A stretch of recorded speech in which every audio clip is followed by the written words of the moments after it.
أعوذ بالله من الشيطان الرجيم.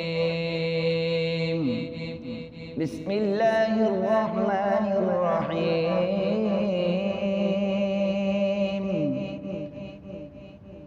سيقول السفهاء من الناس ما ولاهم عن قبلتهم التي كانوا عليها قل لله المشرق والمغرب يهدي من يشاء إلى صراط مستقيم.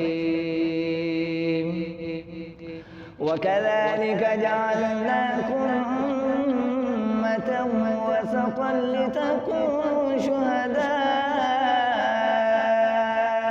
على الناس ويكون الرسول عليكم شهيدا.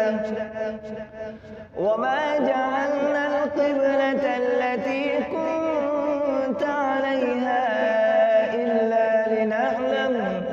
إلا لنعلم من يتبع الرسول ممن ينقلب على عقبيه. وإن كانت لكبيرة إلا على الذين هدى الله وما كان الله ليضيع إيمانكم إن الله بالناس لرءوف رحيم. قد نرى تقلب وجهك في السماء فلنولينك قبلة ترضاها فول وجهك شطر المسجد الحرام وحيث ما كنتم فولوا وجوهكم شطره وإن الذين أوتوا الكتاب ليعلمون أنه الحق من ربهم وما الله بغافل عما يعملون.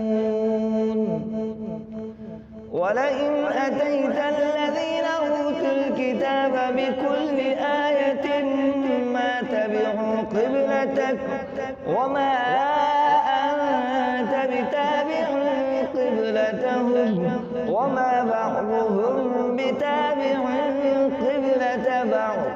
ولئن اتبعت أهواءهم من بعد ما جاءك من العلم إنك إذا لمن الظالمين. الذين آتيناهم الكتاب يعرفونه كما يعرفون أبناءهم وإن فريقا